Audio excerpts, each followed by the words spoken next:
सबको जय मसीह की। मैं प्रभु यीशु मसीह के नाम में कॉफ़ी विद क्राइस्ट के 32वें एपिसोड में एक बार फिर से आप सभी का स्वागत करता हूं। और आज हम बात करने वाले हैं अनुग्रह बनाम व्यवस्था का। जी हाँ, कई बार हमें ऐसा लगता है ना हमारे जीवन में कि सब कुछ तो ऐसे ही चल रहा है, पापी लोग पाप करते जा रहे हैं और कि सबका उद्धार हुआ ही जा रहा है, किसी को कोई सज़ा नहीं मिल रही है, कुछ नहीं मिल रहा है और क्या पता परमेश्वर ने संसार को छोड़ ही दिया है, सब अपने अपने में लगे हैं, कुछ तो हो नहीं रहा है। ऐसे हमारे मन में कई बार ख्याल आते हैं, लेकिन मैं आपको यहाँ पर याद दिलाना चाहता हूँ कि अभी अनुग्रह का समय चल रहा है। हम सभी जानते हैं मसीही लोगों के लिए अनुग्रह का समय चल रहा है। मैं एक वचन से आपसे इस वचन के माध्यम से आपसे बात करना चाहता हूँ, जहाँ पे इफिसियों 2:8 में लिखा हुआ है, क्योंकि तुम अनुग्रह ही से विश्वास के द्वारा उद्धार पाए हो और यह तुम्हारी ओर से नहीं, परमेश्वर का दान है। जी हाँ, फर्ज करें कि अगर परमेश्वर व्यवस्था के अनुसार अगर हमारा न्याय करते तो क्या हम निर्दोष ठहर पाते? मेरे ख्याल से शायद हम कभी भी निर्दोष नहीं ठहर पाते, लेकिन क्योंकि वो हमारा परमेश्वर है, वह हम पर अनुग्रह दिखाता है। व्यवस्था से पहले वो हम पर अनुग्रह दिखाता है।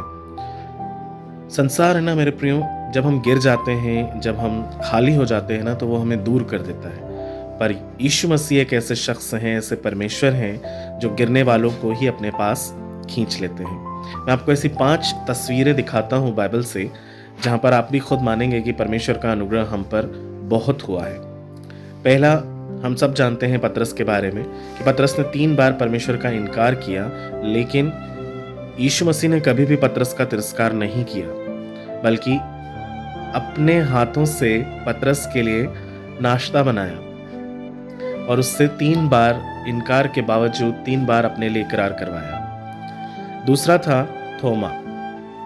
थोमा ने परमेश्वर के पुनरुत्थान पर भी संदेह जताया, है ना। उन्होंने उनके पांजर में अपनी उंगलियां डालनी चाहिए और यीशु मसीह ने उन्हें डांटा नहीं, बल्कि उनके घाव दिखाकर उनके विश्वास को भी जगा दिया। फिर हम देखते हैं कुएं के पास में जो सामरी स्त्री थी, जिससे परमेश्वर का एनकाउंटर होता है, उसके 5 पति थे।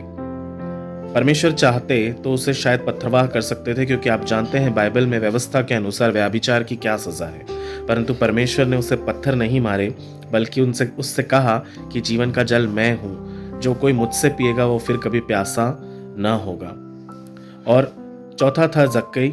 हम सब जानते हैं कि जक्कई जो था वो चुंगी लेने वाला था और वो गलत ढंग से कई तरह के ज़्यादा टैक्सेस लगा के वो चुंगी लिया करता था, लेकिन यीशु मसीह ने उसको बदला नहीं, परंतु उसके घर में मेहमान बनकर चले गया, उस पर अनुग्रह किया और जक्कई अपने आप बदल गया।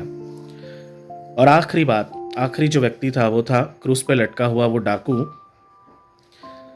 जो पूरे जीवन काल में कभी भी नहीं बदल सका। उसने वो जानता ही होगा परमेश्वर के बारे में, वो सब कुछ समझता होगा, लेकिन उसके बाद भी उसने अपने चरित्र को नहीं बदला। लेकिन जैसे ही उसने यीशु की ओर देखा, यीशु ने उससे कहा कि आज ही तू मेरे साथ स्वर्ग में होगा। मैं इन सब रियलिटीज़ के बारे में आपको क्यों बता रहा हूँ, उसका कारण ये है कि हम सोचते हैं कि अभी मैं थका हुआ हूँ, अभी मैं आराम कर लूँ, फिर प्रभु के पास जाऊँगा। लेकिन प्रभु यीशु मत्ती 11:28 में 28 से 30 में क्या कहते हैं? हे सब परिश्रम करने वालों और बोझ से दबे और थके हुए लोगों, मेरे निकट आओ और मैं तुम्हें विश्राम दूंगा। ठीक है, मतलब कहने का ये है कि प्रभु कहते हैं पहले मेरे पास आओ, मैं तुम्हें बदल दूंगा। लोग कहते हैं कि बहुत पाप हो गए हैं, अब परमेश्वर मुझे कभी भी अपनाएगा नहीं, परंतु प्रभु क्या कहते हैं रोमियो 5:20 में? जहाँ पाप बढ़ा वहीं अनुग्रह और भी अधिक बढ़ा। तो हम ये ना सोचें कि हम इतने पापी हैं कि हम कभी भी परमेश्वर के सन्मुख नहीं जा सकते। एक सिंपल प्रिंसिपल आपको समझाता हूँ। व्यवस्था जो है ना, वो कहती है कि पहले तू ये कर, फिर मैं तुझे आशीष दूंगा। ठीक है, व्यवस्था में लिखा था कि पहले तुम अपने आप को शुद्ध करो, ऐसे नहाओ, ऐसा करो, ये करो, वो करो, उसके बाद मेरे पास आना। लेकिन अनुग्रह क्या कहता है? पहले मेरे पास आओ, मैं तुम्हें आशीष दूंगा, उसके बाद स्वयं तुम धन्यवाद से भर जाओगे। उसका मैं एक एग्जाम्पल भी देता हूँ आपको कि जब पतरस और उसका भाई अंद्रियास रात भर मछली पकड़ते पकड़ते थक गए, लेकिन कुछ नहीं पाया, तब परमेश्वर उसको चुनने के लिए वहां पर आ रहे थे यीशु मसीह, और उसको कहा कि नाव को बीच में ले चल। और जैसे ही वो नाव को बीच में ले गए तो सारी मछलियों को अपने आप टेलीपैथिकली कमांड मिल गया कि बीच में आना है झील के, क्योंकि हमें परमेश्वर के लिए जाल में जाना है। और सारी मछलियां वहां पर उसके जाल में चली जाती हैं। ये उस पर अनुग्रह हुआ। उससे कोई व्यवस्था नहीं करवाई परमेश्वर ने, लेकिन सिर्फ अनुग्रह दिया। अपने आप पतरस जो है प्रभु यीशु मसीह के पीछे चलने लगा। हमेशा याद रखें मेरे प्रियो, अनुग्रह आपको लज्जा से नहीं परंतु लंगर से बांधता है। कहने का मतलब ये है कि अनुग्रह कभी अपमान से नहीं परंतु परमेश्वर के आंचल से आपको बांध देता है। दूसरा, अनुग्रह कभी भी आपको जज नहीं करता परंतु आपको जिंदा कर देता है। तीसरा, अनुग्रह कभी भी आपको दूर नहीं भगाता है लेकिन पास बुलाता है।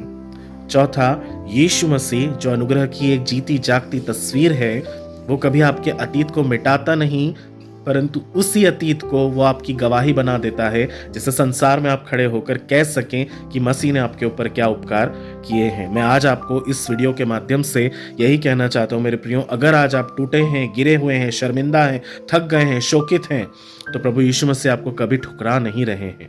वो आज आपको बुलाते हैं।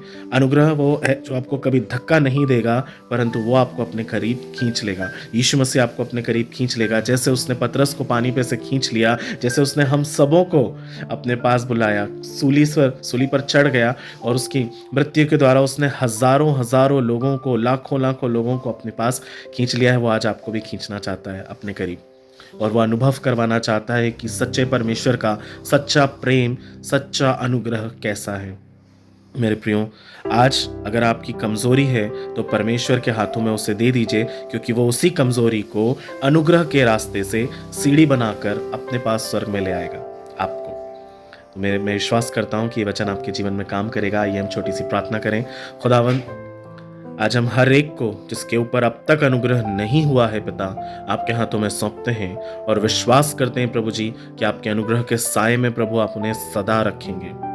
आज होने दीजिए इस कॉफी विद क्राइस्ट के इस वीडियो के माध्यम से प्रभु जी, जो भी व्यक्ति इस वीडियो को देखता है खुदावन, जिस जगह से भी देखता है प्रभु, यदि उसने अब तक आपको नहीं जाना है पिता, ये वचन, ये पिता वीडियो उनके जीवन में अधिकाधिक काम करे प्रभु, और उनका जीवन परिवर्तित हो जाए। आपकी आवाज़ मेरे द्वारा उनके कानों तक पहुँचे पिता, और उनका हृदय पूरी तरह से प्रभु आपके लिए भाव विभोर हो जाए और वो आपके पीछे चलने वाले होने पाए, आपको जाने, सच्चे अनुग्रह को पहचाने, और वो ये समझें कि उनके सारे गुनाह प्रभु यीशु मसीह के अनुग्रह के द्वारा माफ कर दिए गए हैं और वो सदा सदा के लिए आपके गले लग चुके हैं। प्रभु यीशु मसीह के नाम से मांगते हैं, आमीन।